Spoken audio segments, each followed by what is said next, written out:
Hey, so today on Virginia Legends podcast, I got Richard Morgan, UVA guard guy I used to ball with at Slaughter Rec, which was the rec center at UVA, where we used to try to show the UVA players that we could play a little bit.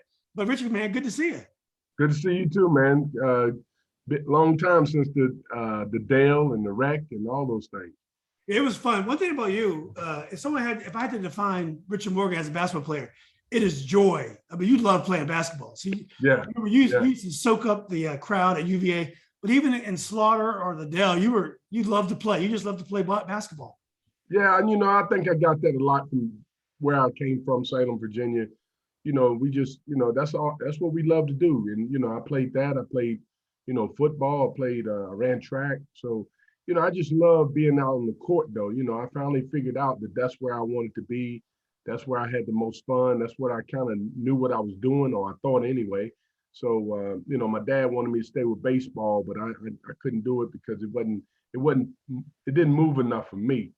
But I felt like being at Virginia was a great thing for me, and just playing with that joy every day, come to practice with your hard hat, go to work. That made the games easier. So that's kind of the mentality that I took from that whole time. Yeah. So do you remember when we met? So we went to team camp together, and Right? we were down the hall from you because I remember I met Kevin Phipps. He was one of the funniest guys I'd ever met.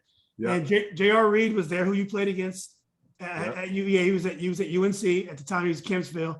Herbie Brooks, who lives close to you, you're the coach Yes, of Bluefield. He's West at Mullins. Virginia. Yep, He West was Virginia. there. I mean, the guy on my team, I don't know if you know a guy named Jeff Bowling, but he ended up playing in the Air Force, had a great career in Air Force. Yep. I mean, it was loaded. Do you remember that week? I remember all that. Yes, yes, yes. We had the team camp, and that was one of the ones that John Edwards brought us to.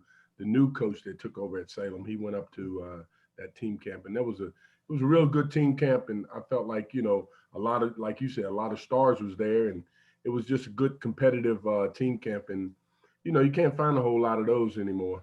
Do you remember all the trash J.R. Reed used to talk? Do you remember how he used Oh, to? he used to always talk trash. He that was him, man. That's how he motivated himself. So, now he's at Rice. He's at Rice Oh, yes, University. he's Yeah, coaching. yeah. He's with believe it or not, he's with King Rice. Oh, is that right? Yeah, they were great. Did you watch the ACC I'm tournament? sorry, I'm sorry, I'm sorry. I said Rice. Rice and JR are at Monmouth. Excuse I me. got They're you. at Monmouth. Gotcha. Yeah. Did you happen to watch the ACC tournament special that was on ESPN? They had I've I've seen Ralph's part. I have not seen the other part. I've seen Ralph's part.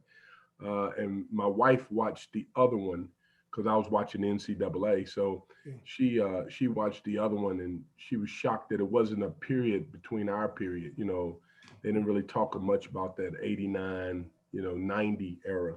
So I said that's probably coming up in the next one. Yeah, So they try to focus on separate teams at different eras, so they miss some things. yeah, exactly. But yeah, I've seen the one with Ralph, obviously. Yeah. By him being my guy. And I try to keep up with Ralph as much as I can. And, he supports me here and he supports me in, my endeavors. And, so I think, right now, so watching that brought back a lot of memories of, how good he really was that people won't, give him credit for. But, I think he's definitely one of those guys that, that you can look back at and say how great they were.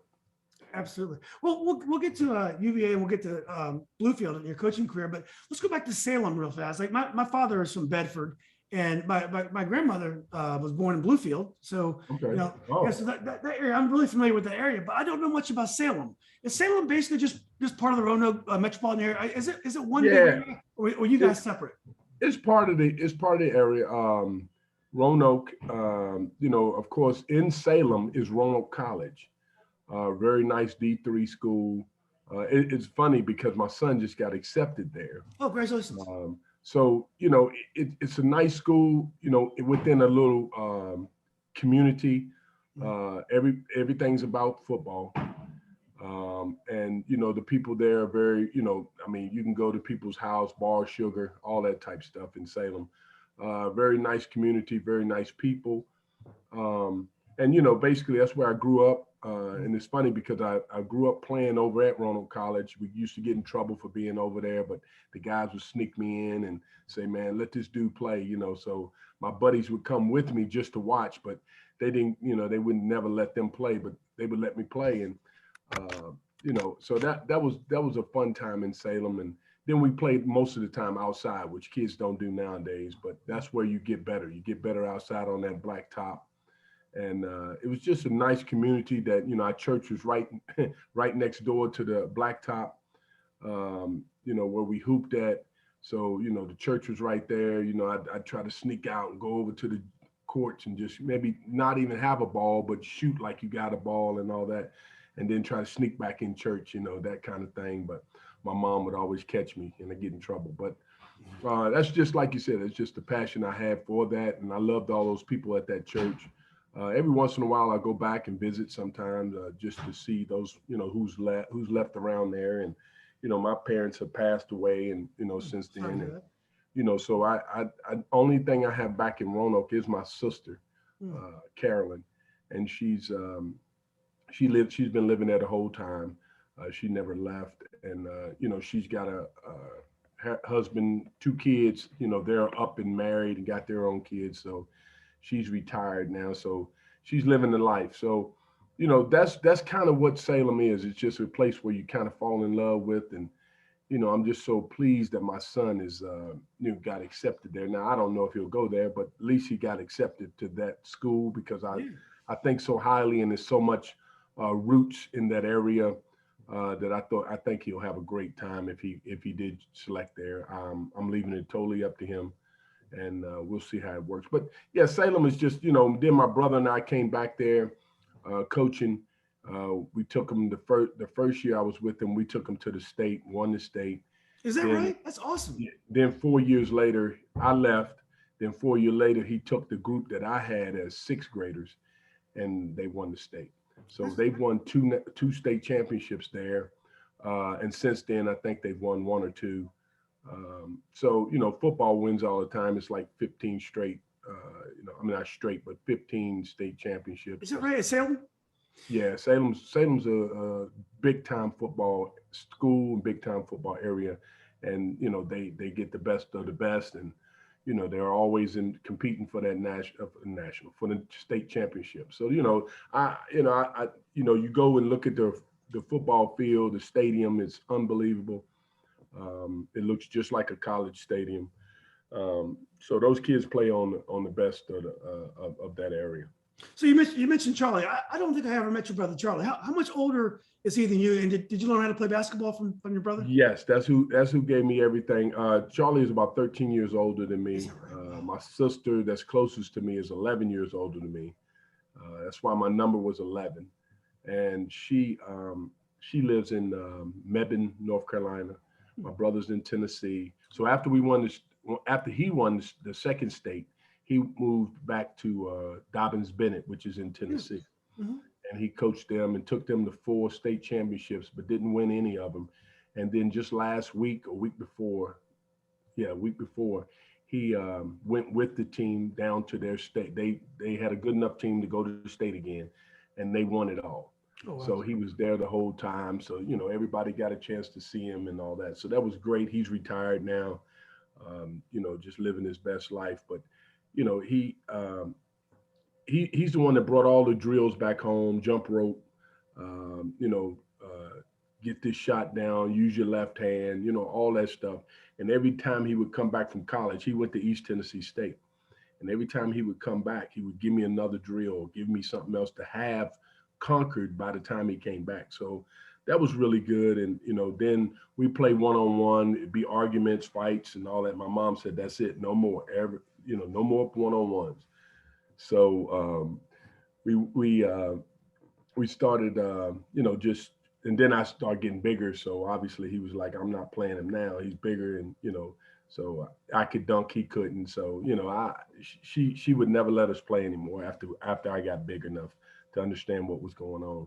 But up until that point, it was just arguments. And, I was trying to protect my turf is what I was trying to do. And, but, so he's been a very, very valuable piece to what I've done and my success, and then he got me in this coaching world, which I don't know if that's a good thing or a bad thing. I'm still mad at him about that, but Oh, he got me involved in this thing. I went to all the camps, the coaching clinics or whatever, and got all the information. Came back, and he really pushed me to be good at it. And so I said, well, let me give it a try. And then I went to Hampton and so on and so forth. And here I am now. Here I've been here now 13 years, going on 14 this year, coming up. yeah. Well, it's 14. funny. One of my biggest regrets is I didn't get into coaching because that's all I ever wanted to do. But let's get back to Salem real fast. Around 68 or 69, a team called Andrew Lewis High School from Salem won the state championship. It was one of the first integrated teams to win. Blacks started playing in the state tournament, the integrated state tournament around 65 or 66. So they won early. Did you or your brother know guys from that team? Because they probably had to be pretty Yeah. legendary in that area. Yeah, we knew guys from that team. He was 73, so he would have known more of them than me because I wasn't born until 67. So, but growing up, you hear people talk about the great ones, Hal Johnson and those kind of guys, and my brother probably can name off way more than I can, obviously, but that was a small town. And then the other thing that was crazy about my area is remember the Titans. We were the team that they played in that game. And Kerry Casey, who was a running back at North Carolina Tar Heels, he was on that team. And to hear him tell the real story of the Remember the Titans. He said all that other stuff was true. All that he said it was, they did a good job, but obviously, they dramatized some of it for TV. Because Berkshire, I guess it is the kid, he didn't get the car wreck before the game. Before that, he got the car wreck after that. Yeah. So he just he fills in the blanks of any questions you had about that. Remember the Titans. So whenever I see that, I really like it because that was my high school that TC Williams played. Yeah, they changed the facts. So what happened was because Ed Henry, who was a coach of Marshall in the movie, was one of my neighbors. And by the time I was in school, he was at Robinson coaching, and they made Marshall, which was really the regional final, into the state final for the movie. Because in real life, as you said, they played Salem, but for some reason they changed it all around, and they got that's a Hollywood. That's Salem wasn't big enough. Salem wasn't big enough. Yeah, I guess so. Maybe it was just too much to explain. That's what we love, though. Yeah. So by the time I met you, you were just finished your sophomore year, getting ready to enter your junior year, and you were obviously a big prospect. I remember because someone said, "That's Richard Morgan." You were already in Street and Smith, which was the All-American list back then before the internet. So when did you know you had something and when you were going to be a big player? I guess you had grown at a certain point, and that's when you knew you went from being a good player to a prospect. Yeah, well, when I was a freshman, they didn't start me, and I'd worked out with them as an eighth grader. As soon as my season was over, the high school coach up there invited me to practice. So I used to ride with the assistant coach because he taught at my school. So I would ride with him every day up to the practice at the high school, which was uptown. It wasn't down by where I was. I was in the middle school then. Well, actually, then it was the junior high. I was at junior high then, and then he would drive me every day up to practice, and I would practice with him. And then, I'd go to camps with him like we did, the team camps and all that stuff. But my freshman year, when I got there, they didn't start me. He used to always talk about, your moment and, be ready for it and all this. And, I'm young. I didn't know anything. I'm just excited to be on varsity as a ninth grader. Because I played football as a ninth grader at the junior high. But then when basketball season came around, I went up.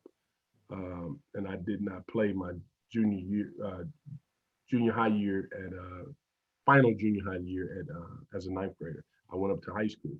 So when I got up there, it was really good players. I was like, man, I don't know, I'm just going to do the best I can and, see what happens. They stick me in the game. The first game of the year, they stuck me in the game against Martinsville.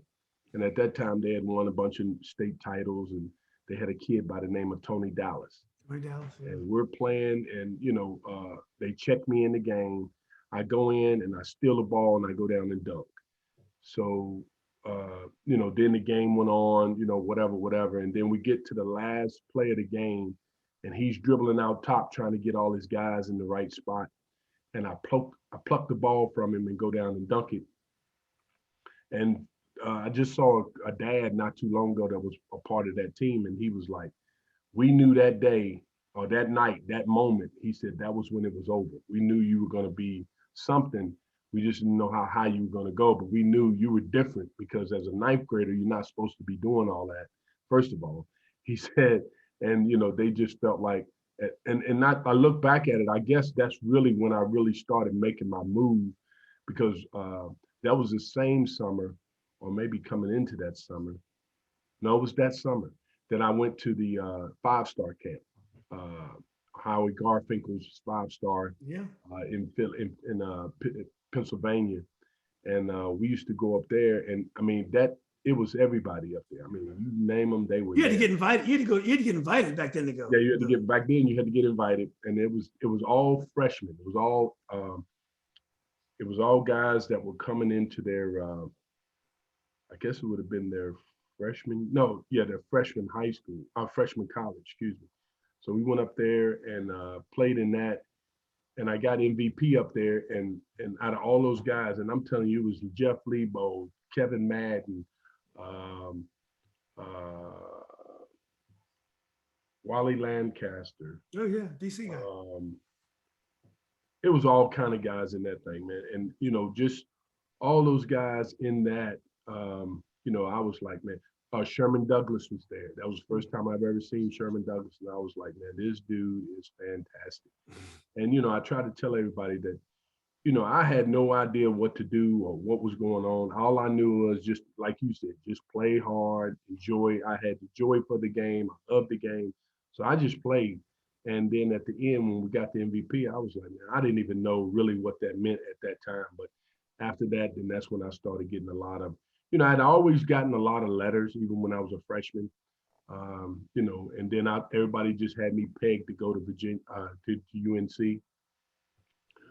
My dad's truck was a UNC color, so they just knew they had bought him a truck and given it to him so I could come to Carolina, which was all false. It's just funny how people make stuff up, but I had a lot of offers, but then when that one fell, I used to go to their camp every summer from 7th grade up. And when I went to their camp, they used to tell us it's me and Kevin Madden, and it was going to be, they was going to take both of us. And then they decided to go with Jeff Lebo, and they didn't take me. So then we sat down and decided, okay, enough with the teams out of the state. Let's stay in the state. You'll always be known if you stay in the state. So lo and behold, I listened to him and we stayed in the state. So then I went from everybody in the country down to Virginia Tech and Virginia. And the reason I selected Virginia was because I felt like Dave Odom and Terry Holland was best for me. At the time, Tech was not in the ACC, they were in the Metro. So it wasn't as much visibility in that league as it was in the ACC. They did have Dale Curry at that time, so that was definitely a plus for them. But I just felt like I could go up there, and Dave Odom was at every game that I played in, and I felt like that was the turning point for me. He was always there. Everybody would, every game that coach would tell me, hey, Coach Odom's here, Coach Odom's here. And so he just kept recruiting me, even though people told him I was going to Carolina. Then I had a chance early in my career to go to NC State with my best friend, quarterback Cam Young. And he took the deal and I didn't. So I waited it out. And so long story short, I was able to go to Virginia, and, that was a great move for me. I still love the Hokies. Coach Young has done a great job up there now. And, I've been watching them, and, I go up there time to time, see a game here, there, even go to the women's games too. So, I still like that place, but I just felt like Virginia was for me. Richard, was there any pressure for you to go to? There were bigger schools with stronger teams in Roanoke. I mean, like Fleming and Patrick Henry. I remember your team; it was solid, but it was a double A school. Was there any pressure for you to go to a bigger school and play basketball? Yeah, my dad squashed that real quick. I'd come home and say, man, I could go over to Patrick Henry and play for Dick Kepley, which was a legendary coach at that time. And they always asked me because my aunt lived right near that school, so they were like, you could go there, stay with your aunt, blah blah blah. But my dad said, nah, you start here, you're gonna finish here. You always finish where you start. So I thought that was a big thing, and that's why I knew when I went to college it wasn't gonna be no transferring because he wasn't gonna go for that. So that kind of taught me a lesson early about the transferring and all that. He was like, "No, we're gonna stay here. You'll ride it out. We'll see what happens. You already got schools on you, so it's not like you need to go over there to be seen. You just want to go over there and try to win it all. Right. But once you stay here and win it all, it'll mean more." And so after he said all that, and he never really said a lot about any of my stuff until it came down to decisions like that. Mhm. He was wide open, didn't really care about all that stuff. He just, when it came down to time to make a decision, he would step up and be dad and be like, "This is what we're gonna do."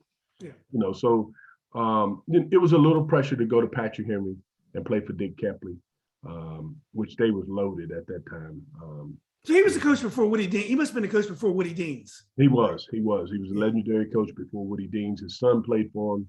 His son actually went to Wake Forest. And I just saw him like maybe a year ago, maybe, and we really hung. Chuck Kepley is his name, and we hung out and talked a little bit. I was down there for signing a kid.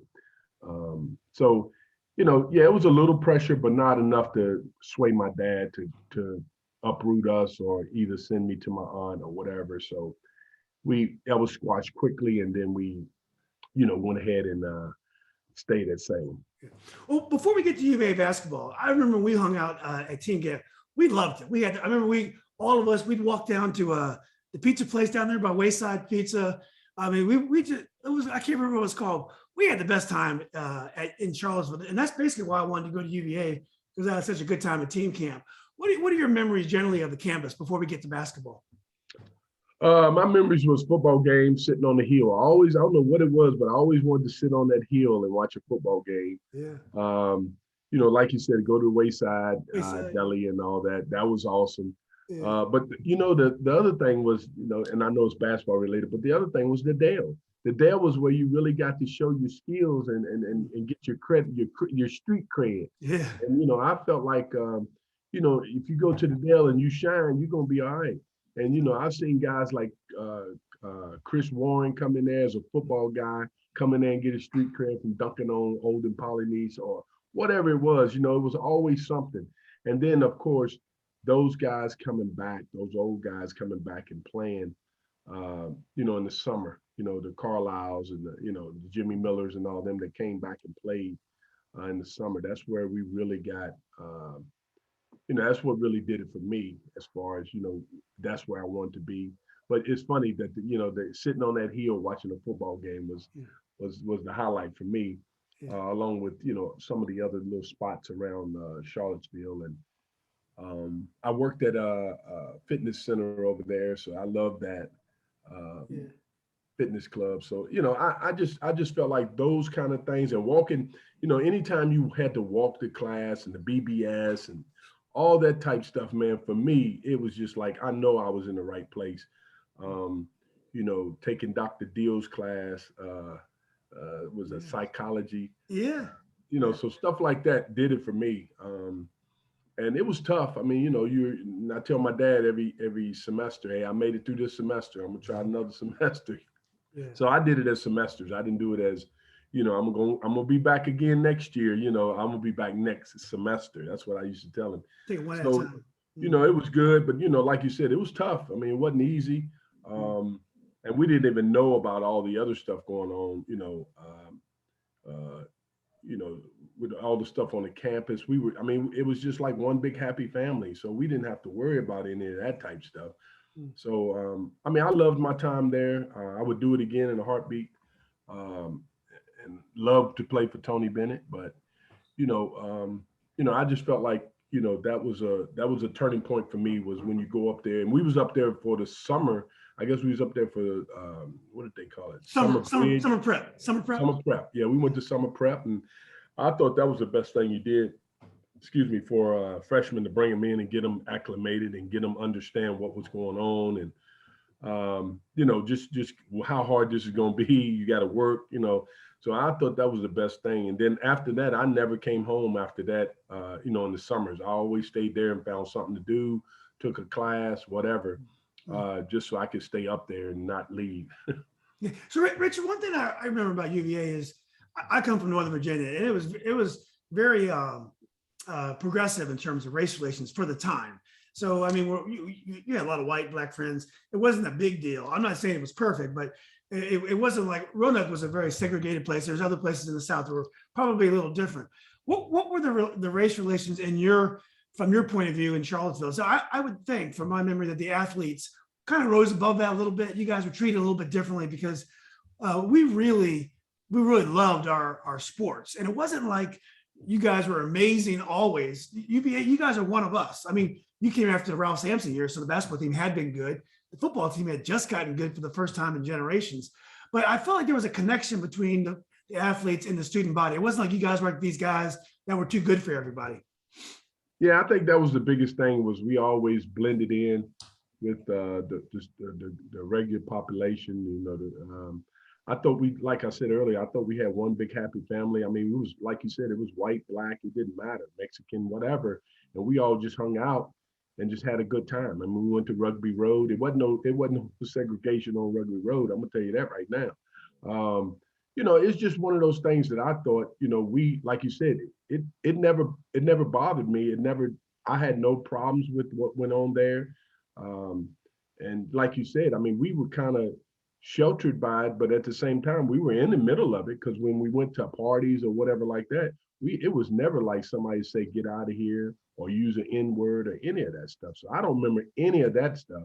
All I remember them opening their arms, being friendly with you. Now I know we were athletes at the same time, but at the same time, I mean, they could have still not accepted us, but on that campus, they accepted us as them. And, we went to class like everybody else. It wasn't we stayed in bed while somebody else did the class work.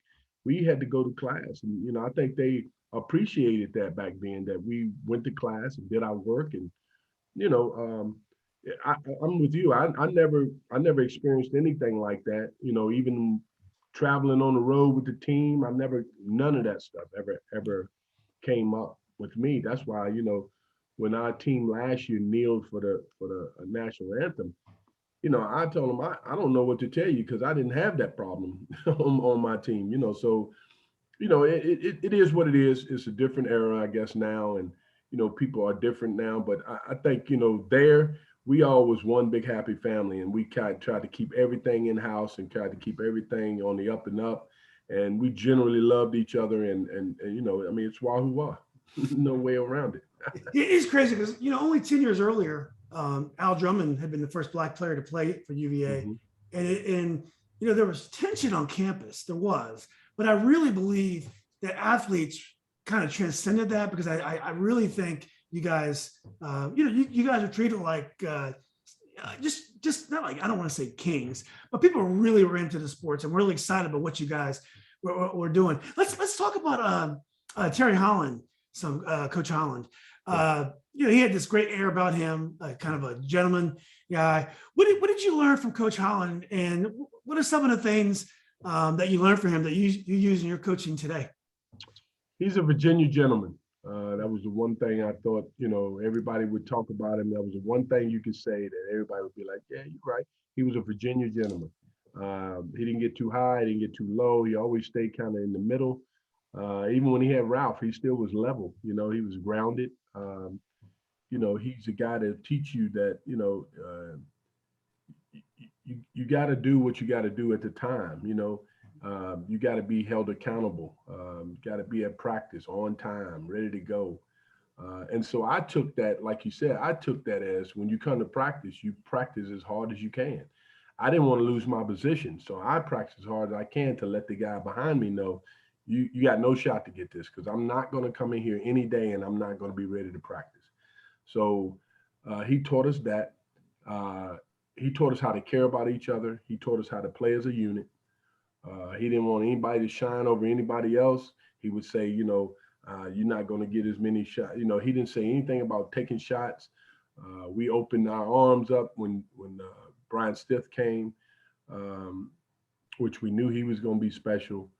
I remember losing the NCAA game, and we came back to U Hall, and he was playing in the semifinal game, which was followed by the championship game, and he put on an absolute show. And I knew right then we was getting something special. But he teaches you how to stay in the moment. He teaches you how to go about everyday life and love life. And right now he's not how can I say it? He's probably a little bit. He's going through some health issues right now. Let's put it like that. Yeah, So, I've heard that, yeah. but still, he lights up when he goes to the gym. He lights up when people that he remembered from the gym. But he really taught us. I think the main thing I can say is he taught us how to be a Virginia gentleman, open doors, speak to people, try to remember their names, all that kind of stuff. He always preached that, and I think that's why our guys were so much different up there, because we could go into any environment and survive, and he was a big part of teaching us how to become grown men, and then we literally boys to men, and that's what he did. And he was just a super guy to play for. His system was very similar to Tony Bennett's. We probably wasn't as deliberate on offense, but he really was a stickler for defense. And, he always believed in having somebody in that back that could block shots and, keep the offense honest. You ain't going to just go in there and shoot a layup. And back then, obviously, we played so much more physical than we do now. And, I think we've learned a lot of things from him, but the main thing I can say about him is Virginia gentleman. Yeah, well, I remember he brought you along slowly. I remember your freshman year, you got some run, you made some big shots, but your sophomore year you kind of busted out, and I think you got into double figures, and you became a really solid contributor. What was the adjustment process like? I mean, when you played in the ACC, I mean, you're talking about Kenny Smith, you're talking about Rod Strickland. I mean, you're talking about Keith Gatlin. Every team had incredible guards. So what is the adjustment process to play in the ACC? Well, the main one you got to think about is Johnny Dawkins and Tommy Amaker. That was an unbelievable 1-2 punch that people didn't really have, I guess, or they kind of had it, but I think everybody built theirs off of those two, and those two were just so special, man, to watch, how they orchestrated that whole offense and how they played on defense. And, they would always sneak away like they was going with their guy and come back and steal it. Kenny Smith was good at that. So, you took a little bit from all of them and tried to get your game right. And like you said, I came in slowly. He brought me in, but I had upperclassmen in front of me. So he was giving them their shot. Like John Johnson, my classmate, and Derek Sims, I guess. Derek Sims was the other. Derek Sims got hurt. Everybody forgot that part, but he got hurt during my freshman year, and that's how I moved up. When I did move up, that's how I moved up, because he got hurt and I was kind of thrown in there. But they was horning me to go in there the whole time, but they was just trying to ease me into it and not just throw me into it. But once he got hurt, it was about, I don't know, it was a couple of, it was a lot of games in, maybe 10 games in, I don't know, 7 games in, and he tore his knee, and I had to be thrown in there. He came back later, but I was already in there, and it was that kind of thing. So I had Tom Callaway, I had all those guys. Tom Callaway. So I had all those guys in front of me. I came in with a great guy, Lance Blanks, who was highly recruited by everybody, and Texas native. And, so it was a lot of everyday battles in that gym. You had Anthony Solomon. So you Slow. had a lot of good guys, man, every night, every day that you had to play hard against just in practice. And like you said, I mean, ACC was another level back then. It's still good. I mean, obviously we got two in the Final Four. So, but it's one of those situations where I felt like they brought me along right. And then when I became a sophomore, by playing against those guys every day in practice, I just got better. And I took off from there, and I never looked back after that. Well, I remember one of the big moments of your career. I mean, you guys got in the NCAA tournament your first year right away, and then the second year you made the tournament again. But I remember the ACC tournament was at the Cap Center your second year, and you guys had this big double overtime loss to UNC. Do you remember that? Do you remember that game? Kenny Smith grabbed John Johnson's jersey so he couldn't get the inbound pass from me. That's right. And they didn't call a foul, and they got the ball, and that's how we lost in double overtime. But yeah, that was a great game at the Cap Center. That's one that always, stick in your mind because that was one we had in the bag. All we had to do was just inbound the ball, and Kenny is who he is, man. I mean, the jet, and that's what he did. He snuck came up with that ball, and it ruined the whole thing. But yeah, I thought that was a great run we had for the ACC tournament in Landover, Maryland. It was great, great environment. And then if you remember that next year we didn't. I think I'm not sure about that next year, but I know we didn't make the tournament that next year. It was a tough year because we had all those unfortunately some players got kicked off. As a matter of fact, I almost got a chance to play on the varsity. I had been on the JV that year, but I think you guys finished the year with maybe 9 players. Yeah, we had a lot of problems that year, and John Johnson got in trouble, and so Coach Holland said no.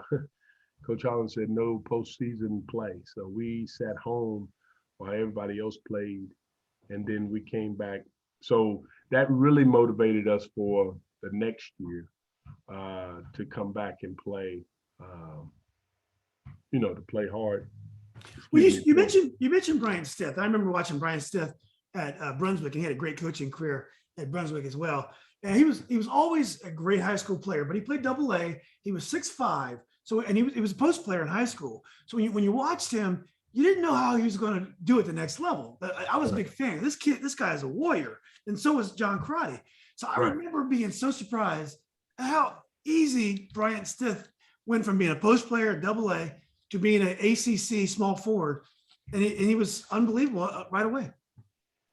Yeah, he was. He was. When he came in, we weren't sure how good he was going to be. We knew he was going to be good, but we didn't know he was going to be that good.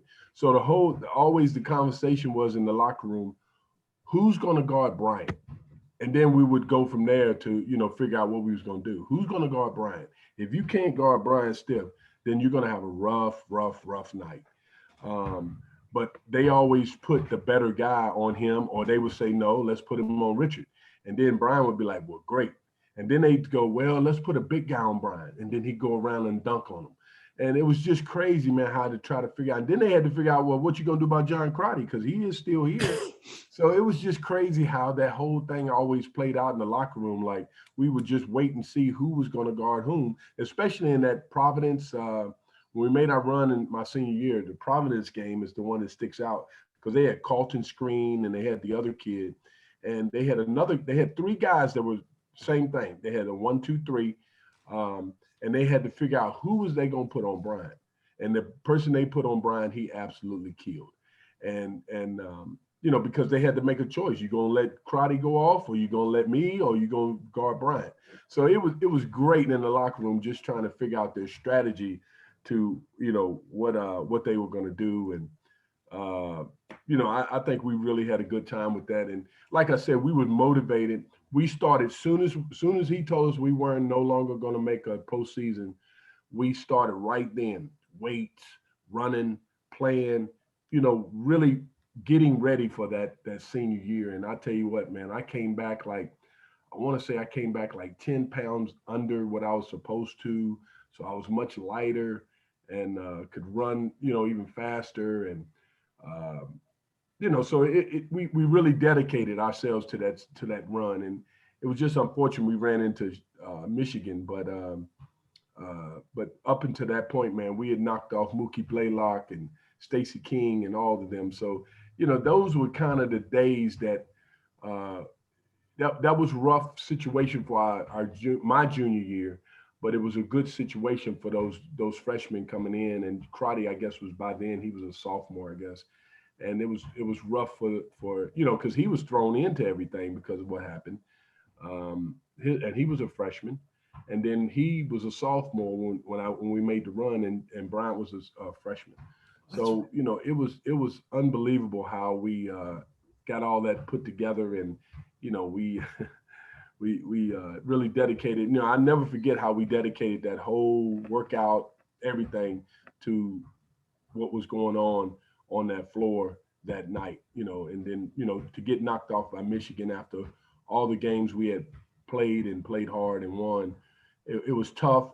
But at the same time, we knew we had accomplished something because of what we sat down and said, okay, this is what we're going to do. We're never going to miss the postseason again. And so that was the whole motivation for my senior year, which was Brian's freshman year. What happened with Terry Holland that allowed him to just let you guys go? Because I remember you guys are in triple figures, like 6-7 times. You scored over 100 points. UVA just didn't play like that. All of a sudden, we were like this team that was just scoring baskets like crazy. I know you averaged 20 a game that year. Did Holland consciously change with this team, or you guys? Yes, he did. Yes, he did. He changed. That's why I say he's very similar to Tony Bennett, only because of his focus on defense, but he is not as when it comes to offense. Because what happened was, like I said, in that time of who's going to guard Bryant, they would switch people off, so we could just score, and we scored running up and down, and we was never out of control. We was just a pick a spot, and we would run, but we never was like running rebels or anything like that. We was nothing like that, but we picked our spots, and we mostly went to our matchups, one-on-one matchups, to get a bucket. We didn't want to go with running up and down and losing control of the game, because if you look at it, like you said, we had triple digit scores, but at the same time we held the other team under, and who would ever thought we'd beat Oklahoma? I mean, that was unbelievable. And then the games we had at Vanderbilt was unbelievable. And I was just telling my son not too long ago about the Vanderbilt run in the NCAA tournament, is that Brian Stiff got his tooth knocked out in like the third play of the game. And I didn't even know it until like we went to the huddle to say what we was going to do. And we went to the huddle, and I was like, yo, man, what happened to your tooth? And he was like, yo, man, that happened like, what are you talking about? That happened like in the first few minutes of the game. And I was like, that just shows you how stuff goes on. And I had no clue because we were so locked in. And, I was just telling him about that when we was watching the games. I was like, man, that's how crazy that game was, because we were just sitting there like, are you serious? This dude got his tooth knocked out and played the whole game and didn't complain, didn't say anything. And you didn't even notice it until he had to talk in the huddle. So it was like, what happened to you? So, that was a great year for us because of all the dedication we made prior to that whole run. And it started, like I said, the next day after he said we weren't going to play in the postseason. That crushed us, boys. So we said, never will that happen again on my watch. Yeah. And so, by me being a senior coming up, we hit it, boy. We hit it hard. And like I said, we trained for that. And, the result was unbelievable. So Richard, you had an unbelievable finish to your career because, UVA had their ups and downs, and it's a learning process when you're playing at such a high level. But in your two of your last 3 NCAA games, you scored 33 points. So, yeah. I mean, you couldn't have gone out on a better note. I mean, you could have gone, if you would have beaten Michigan, it'd been a little bit better. That would have been a whole lot better. Yeah. But your game came to its peak. Your last NCAA tournament, that had to be a great feeling. Yeah, it was, because it was, all the work that I had done prior to that, all the early morning runs, and, in the weight room with John Gamble, which he was a big John part. Gamble. He was a big part of the success at that school. Yeah. They say he's still in the, I want to say he's still in the NFL with somebody. I He's didn't a know that. Yeah. strength coach with someone. Ralph told me that. So yeah, having that, um, having him as a strength coach and him pushing you every day, and that's another reason why I stayed all summer because you had him one-on-one every day, and so with all those people involved, man, it was just I thought it was fitting for me to go out that way because of all the hard work that I had put into it, and everybody around the program knew how hard I worked for it. It wasn't like I said, well, we didn't go to a postseason, so it doesn't matter for my senior year, but that wasn't the case at all. And then Brian came in, hit the ground running, Crotty brought in, all I got, Matt Blunden. I mean, I had some great guys with me, man. Yeah. Brent Dabbs, and the late Curtis Williams was there too. He passed away, but we had some really good guys on that team. Ben Betts, Bill Batts. Bill Batts and Brent Dabbs. Brent Dabbs, yeah, those are our big boys, and of course Mr. Blunden. I call him Mr. Blunden. He played quarterback of the football team as well. Yeah. And then so we had some good guys. Dirk Castro was on that team too. So we had some good guys on that team, and we played the way we should have played for the tournament. And I thought we got great draws other than the Oklahoma game, but actually the Oklahoma game was okay because when we went to Hawaii and played them, they beat us by like 30. So we knew what we had to do the next time we saw them. So it was a great situation where we got to see those guys again and get revenge in a setting like that. And then, like I said, go on and play Michigan was unbelievable because Glen was my best friend, and so it was great out there with him, and they put on a show, and we just didn't have it. I mean, we just didn't have we weren't ready for that big stage. To after playing so hard in those other games, we just didn't have anything left in the tank. Shots weren't going in for me, and I don't remember how they played Bryant, but I don't remember him having a great game either. So, it was just tough for us. We had emptied the tank at that point, and that's what you want to do. So, yeah, I was pleased with the way I ended.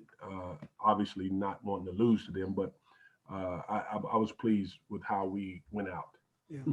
Well, let's get quickly to your coaching career. So you go overseas, you play overseas a couple of years, and then you come back and you start coaching with your older brother Charlie. What is coaching in high school like as compared to coaching college? Now, obviously, when you're coaching high school, sometimes you have to teach or you got to do something else because it's only a small part of your compensation. But did you enjoy the high school level, or do you like the college level better? Yeah, I enjoyed the high. Actually, he started me out at the middle school. Oh, so I went to the middle school and worked those kids. We went undefeated that year, and then I would in the evenings I would come up to his practice. So I would do double duty, after working all day in the special ed. I was working with the ad needs kids, and then I'd go over to the middle school, practice them, and then go up to the high school and practice with my brother. And for me, that was just a time where I was just really getting like double duty for basketball and coaching and situations and all that. So it always came back to that. Like I said, that sixth grade team, nobody wanted me to have those sixth graders. And I said, that's the only way you can build it, And that was the biggest thing he wanted to do is to have all those kids at the sixth grade, seventh grade, eighth grade ready when it was time to come be a high school kid. So those kids, that sixth grade group, I had to go through, I don't know what, the school board, all kind of stuff to get those guys to play. Parents got money together to get them uniforms. I never forget all this.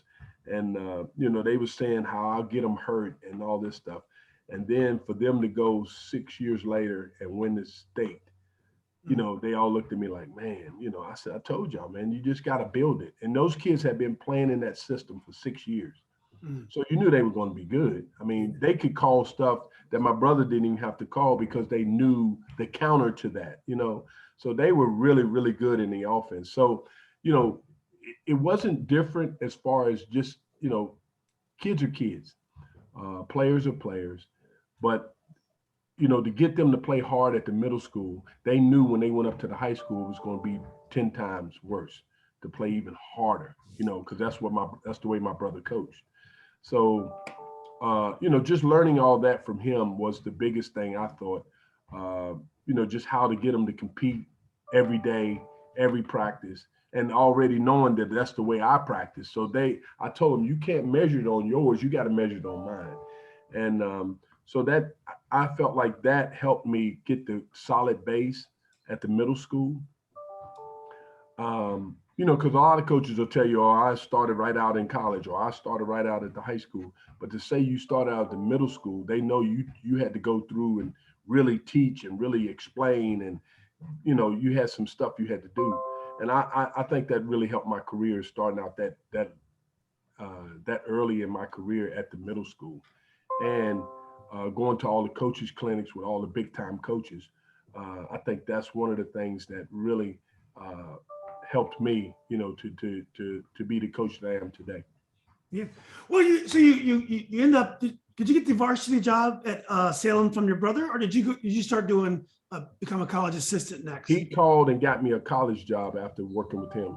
Okay. Like I said, I won at the middle school, came with him, and I was his JV coach and his coach. Mm-hmm. We won the JV 2 years in a row, and then we won the state, like I said, that 1 year. And then I took off and went to Hampton.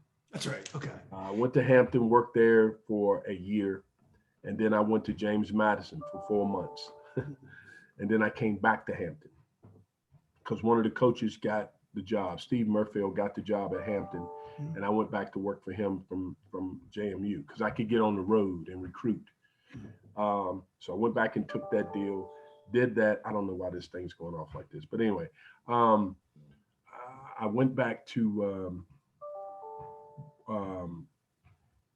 Hampton, worked there, and then I got an opportunity to go down to East Carolina.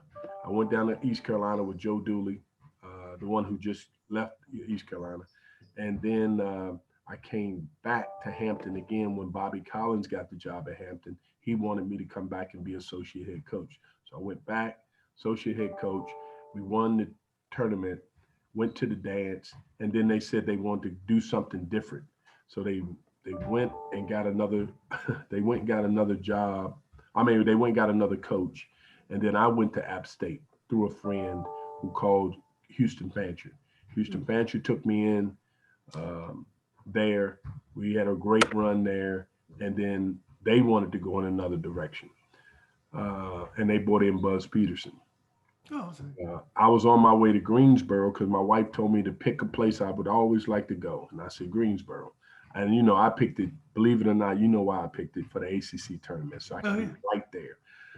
So I guess that's why I picked it. I just said Greensboro. I don't really know why. The day she asked me, I just said Greensboro. So we had all our stuff on the truck going to Greensboro. The people from here at Bluefield University called me and said, hey, we want to interview you. And I said, wait a minute now. I can't come up there and be wasting time because I got a truck full of beds and all my kids got to go somewhere. So they said, no, we really want to sit down and talk to you. So I said, okay. So I came up, talked to them, got the job, had to call the people for the truck, tell them to bring the truck to Bluefield instead of taking it to Greensboro.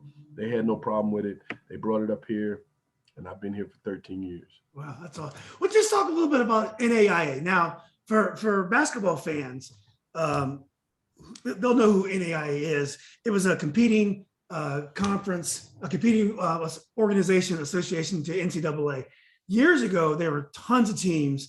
And it was famous for, they had this national tournament where the teams would play like 10 games or so in Kansas City, I believe it was. It was famous for this tournament that they had, but it was always a different organization.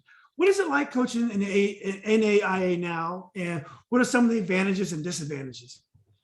The advantage right off the top is we get kids that, may give them a second chance from D1, D2. We go and play a D1 team every year or two. This past year we played Elon and we played Marshall. We've played all kinds. We played Hampton. We've played Hampton. We've played who else have we played? Tennessee Tech. Mm. So we played some really good. We played App State. Mm. Got that one when I first got here. So it's a place you can go and play and still it's competitive because you won't believe the guys that are that are in this league. And when I first got really going into the league, Mid-South, it was a Mid-South league then. They had Georgetown in there, and I always thought the Hoyas was the only Georgetown. I didn't have a clue. So when I said, okay, Georgetown, what is this about? And man, they came in here with a Maryland transfer, and I told the I told the guy that takes care of the gym, I said, hey man, we're gonna have to tighten up the rims and the backboards and there. This dude might rip our stuff down, man. Well, our stuff ain't made for this. And they all laughed. And then when he came in and dunked that first one, I said, oh man, this is gonna be a long night. Then we ended up, they were number 5 in the country. We ended up beating them. And so it's different, but it's still basketball. And it's a high level basketball because you get the transfers that people forget about, or they got in some trouble, or the grades weren't right, whatever the case may be. Didn't get playing time at the last place, all kind of things. But the main thing that happened was you were able to compete against those teams like that with the little old group from Bluefield, Virginia. They just gonna come in the gym, they're gonna play hard. We're gonna try to score a lot of points if we can. If not, we'll grind it out and make it a low scoring game, and you ain't gonna score, and we're gonna just be here for a while. So I think we took that on as the mentality of how we were gonna do it here. When I took this job, they were 18-0 in the league. So they went undefeated in the league. So right away, I said, man, there is nothing I'm going to be able to do to impress these people. So I said, and I never forget it, one of the guys, one of the young, older men that drove the bus, he said, Coach, if you could just do me a favor, when we go to these national tournaments, can you just not put the stuff back on the bus as soon as we get there? We put it back on the bus and drive back home. He said, I'd appreciate that. And that just stuck in my head. I said, man, what he's saying is he wants us to win a game so he can stay around one more day, So I said, okay, that's what I'm going to take. So I took that and went into the meeting with the players, and I said, we're going to win one postseason game.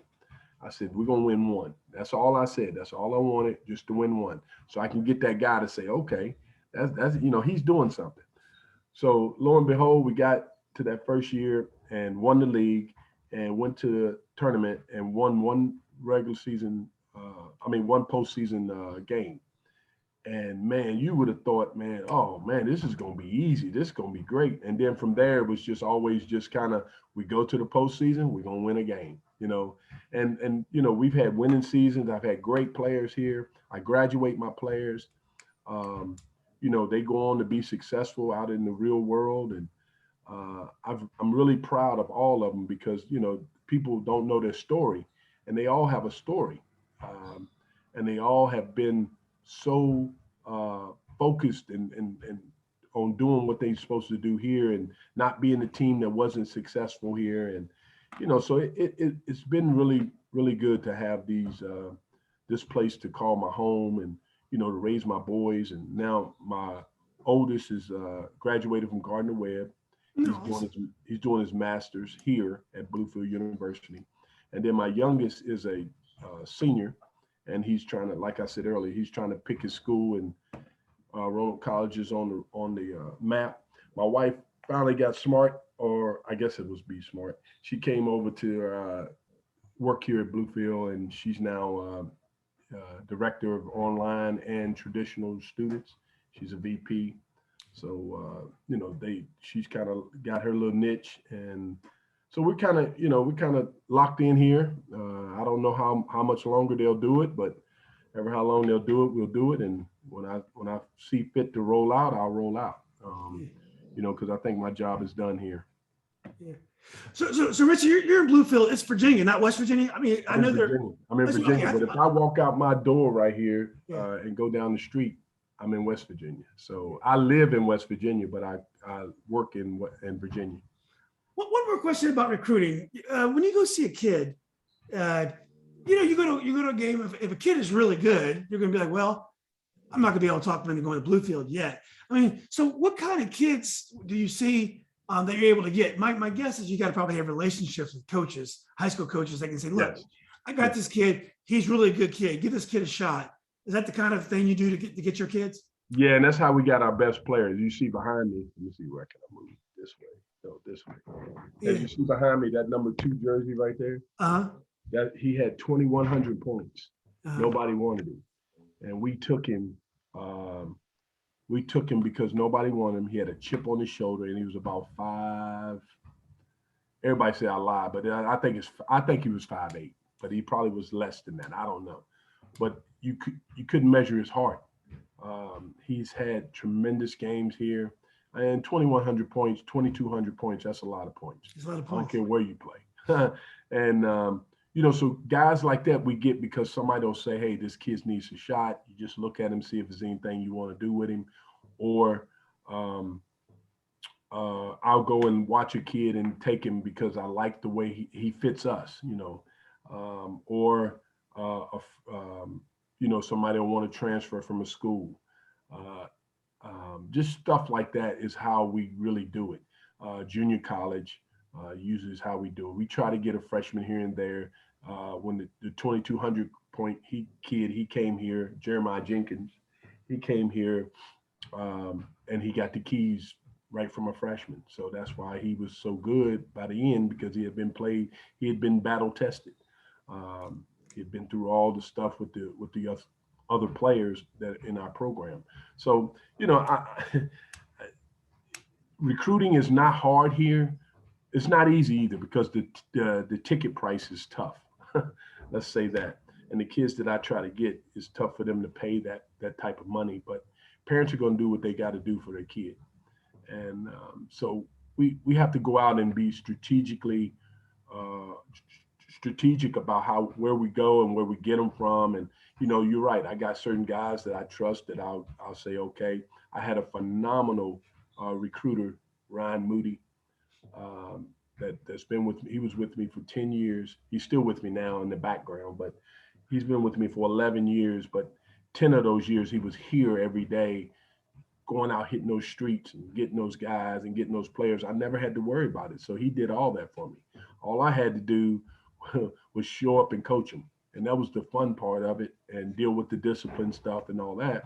But all I had to do was do really basketball for him. And he took care of all the other stuff. But now I have a female assistant who also is shared with the women's program. Her name is Andrea Stinson. I don't know if you remember that name from back in the day. I do. She was at NC State. She played for the Sting with Dawn Staley. She was in the backcourt with Dawn Staley in the WNBA. So immediately she has street cred. So the guys immediately look at her like, oh my goodness, this is, she's the real deal. And then when she gets out there and starts barking, and what she's telling them is exactly what they need to hear, and it's on point, then they immediately get confidence in her ability to see what they need to do to get better. So she's here now, so I'm looking for big things from her. We went down and watched Dawn play in the Elite Eight to make it to the Final Four. What was that, Sunday, I guess it was? We went down Sunday and watched that. Oh, that's great. Game. Dawn has an unbelievable team, man. I mean, those girls are good from 1 to 15. I mean, they're big bodies, they're long, they're athletic. She's done a phenomenal job down there of building that program to where it is now, which is number 1 in the country. And I'll be dialed in, tuned in, whatever on Friday to see, make sure she goes to that final game. So, that's kind of some of the things that we're doing here at Bluefield University. And, she's been a big part of our she's been a big part of our success now, and she'll be even more down the road for us to get better and get more players in here. Well, look, Richard, this has been great, man. It's good to reconnect with you. It's been, I guess it's been probably almost 33 or 4 years since I've seen you. And you look the exact same. Look like you can still go out there and drop 30, 33. I don't know about that. Yeah, but man, I'm working on it though. yeah, but if you're ever in the DC area, or maybe we're at the Charlottesville at the same time, it'd be good to see. It'd be great to see you in person. Yeah, no doubt, man. We got to get together and see if we can catch up and get a sandwich or something and sit down and talk old days. It'd be great. And also, I've got a lot of high school games around here. So if I hear any kids are looking, Please do. And that's how it happens. That's exactly how it happens. You go see somebody and you go, well, let me see if Rich could use him. And they send me tape and I watch it and boom, that's how it happens, man. Yeah. You're surprised. So, but hey, great catching up with you, man. I'm glad you're doing this, man. Keep it going. If you ever need Dawn, if you ever need Andrea, I'll let you get on with her because she's great. Yeah, please do. Just let me know if just hit me up and say, hey, is she available whenever? Okay. She's taking classes too because she didn't get a degree at NC State. Oh, great. So she's going to get a degree here. So it's never too late, right?